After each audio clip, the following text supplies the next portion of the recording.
Canadian real estate and the affordability crisis in Canada. There is currently a vicious crisis concerning affordable real estate in Canada. While most experts say that we shouldn't be spending more than 30% of our income on housing, what makes this issue even worse is that its effect doesn't just end at housing. For those who live off minimum wage, it becomes almost impossible to maintain budgets, as so much of their income is going towards rent. This can lead to high levels of consumer debt, poor credit, and even homelessness. How and why has the housing market become and continues to be so unaffordable? Stay tuned, you're about to find out.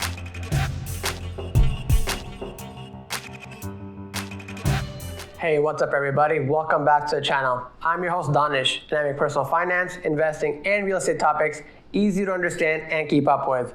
As the pandemic worsened throughout 2020, the housing market put on a display of double-digit hefty price increases in cities across the country.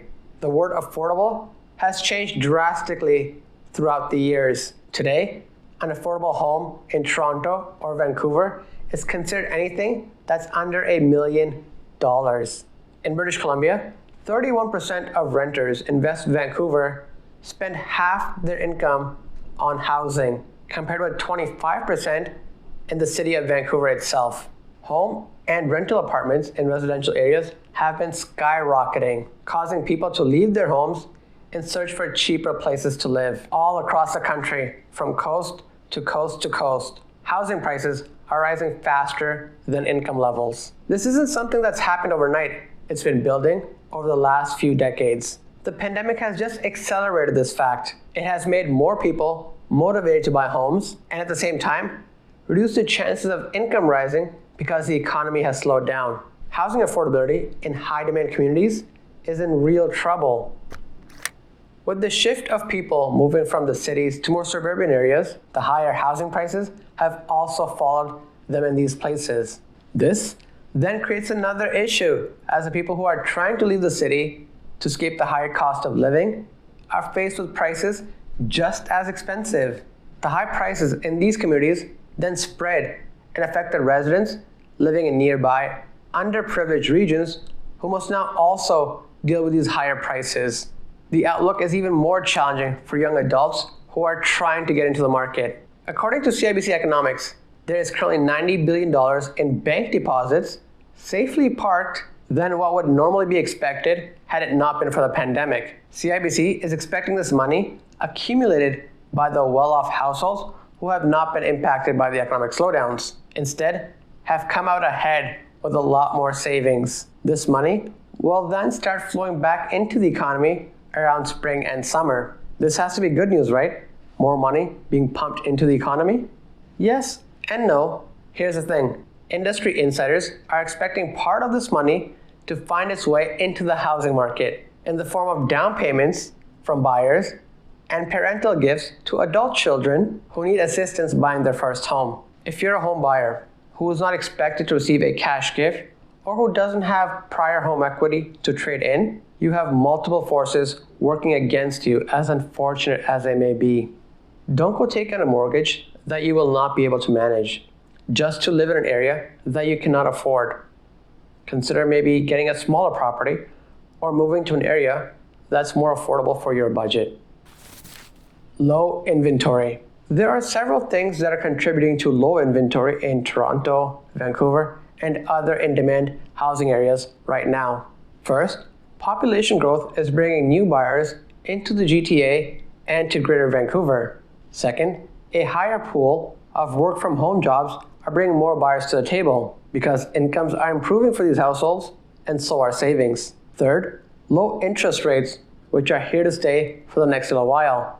They make mortgage payments less imposing for many potential buyers.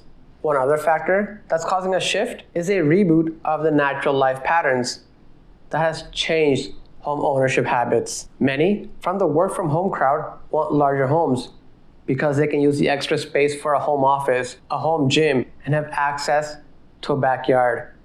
This has changed when many of the office workers want to live in downtown condos to be closer to their place of work. Throughout history, one of the biggest contributors to real estate inventory has always been the changing housing needs of the aging population. As parents and grandparents sold their homes to downsize in retirement or they passed away, their homes were added to real estate inventory. However, today's baby boomers and their parents live longer. Longer life means a longer stay in their homes. But there is more to it than that. Another growing trend is a choice to age in place.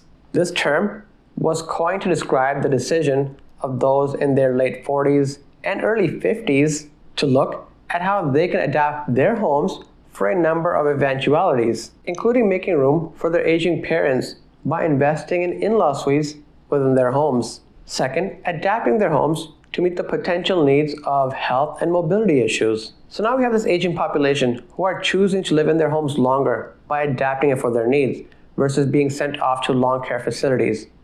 And the pandemic has shown us why these long-term care facilities may not be the best option. Let's talk about how real estate investors are impacting housing affordability. More people are now deciding to invest in real estate in order to benefit from a shortage of rental properties in the major urban cities. Condos are being bought up to provide rental homes for GTA and Greater Vancouver tenants who are in need of a home.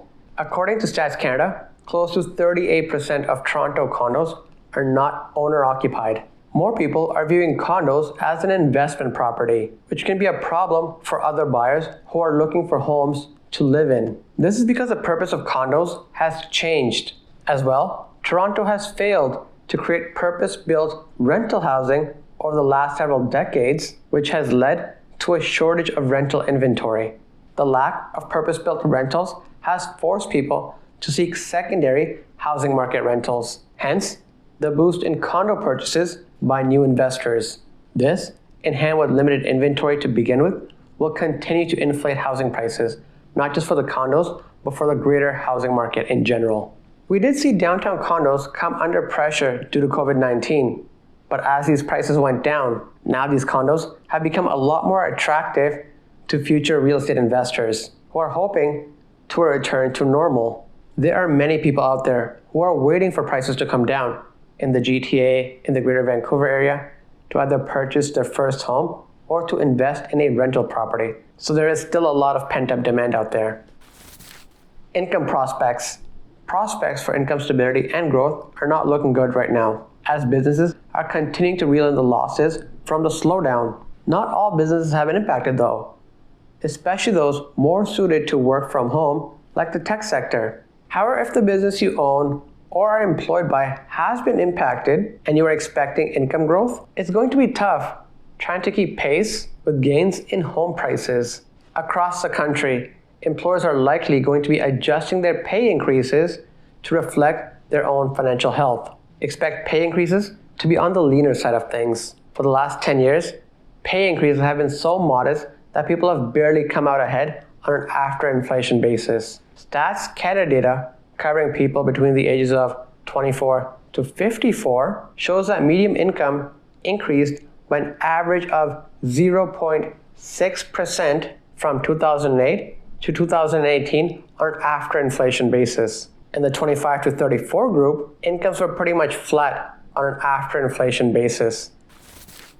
The last piece I want to cover is the National Bank Housing Affordability Monitor.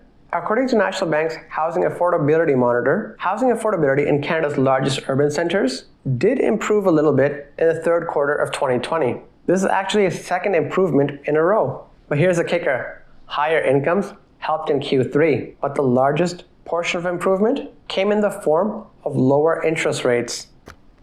Stats for Toronto. The average home costs $984,000. This is excluding condos. You need a household income of at least $203,000 to be able to afford a home of this type. Assuming you have a 10% savings rate, it'll take you 103 months to save for a down payment, which is about 8.5 years. This segment of the Toronto market will also cost you a 30% premium compared to the national average, and 57% of your monthly income will go towards a mortgage. The average condo, on the other hand, costs $608,000, and you need a household income of at least $128,000 to afford this type of home. At a 10% savings rate, it'll take you 50 months to save for a down payment, or just over 4 years. you're actually looking at a 2% premium versus renting a 2-bedroom condo in the GTA, and 35% of your monthly income will go towards a mortgage. Stats from Montreal. The average home costs $418,000, excluding condos. You need a household income of $89,000 to afford this type of home. At a 10% savings rate, it will take you 37 months to save for a down payment, or about 3 years. This segment of the Montreal market will net you a 45% discount compared to that of the national average, and 30.5% of your monthly income will go towards a mortgage. The average condo in Montreal costs $321,000. You need a household income of $68,000 to afford a home of this type. At a 10% savings rate, it will take you 28 months to save for a down payment, or just over 2 years. You're also looking at a 6% premium versus renting a 2-bedroom condo in the Montreal area, and 23% of your income will go towards a mortgage. Moving on to the stats for Vancouver, the average home costs $1.28 million, excluding condos. You need a household income of $229,000 to afford a home of this type. Assuming a 10% savings rate, it will take you 394 months to save for a down payment, or about a short 33 years or so. That is just mind-boggling. Saving 33 years just for a down payment on a home in Vancouver? This segment of the Vancouver market will cost you a 69% premium compared to that of the national average, and 82% of your income will go towards a mortgage, leaving you with very little room to purchase groceries, food, clothing, and any other day-to-day expenses. The average condo costs $628,000. You need a household income of $132,000 to afford this type of home. At a 10% savings rate, it will take you 58 months to save for a down payment, or just under 5 years. You're looking at a 30% premium compared to renting a 2-bedroom condo in the Vancouver market, and 40% of your income will go towards a mortgage. Looking at these numbers from the National Bank report is really eye-opening in terms of the housing affordability crisis in Canada. Just look at Vancouver, 394 months or 33 years just to save for a down payment? It's crazy. It's simply crazy. Or am I the only one that feels that way? Honestly, early in the pandemic, I thought that the housing market will actually take a hit, just like the broader economy, and perhaps open a window of affordability for young buyers. Boy, was I wrong. It now looks like affordability is one more thing the pandemic has made worse. So there you have it.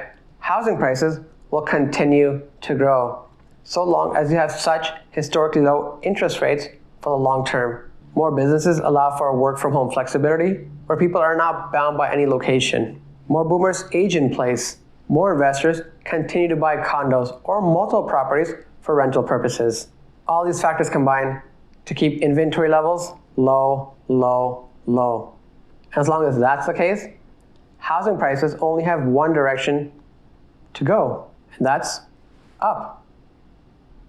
Interested in free money? Use my promo codes in the description below for discounts and sign-up bonuses. This also helps directly support the channel so I can continue making content like this. Do you have questions for me, feedback on this video, or ideas on future content? Let me know in the comments. And while you're at it, make sure you've hit that like and subscribe button. That's it for this video. I'll catch you guys in the next one.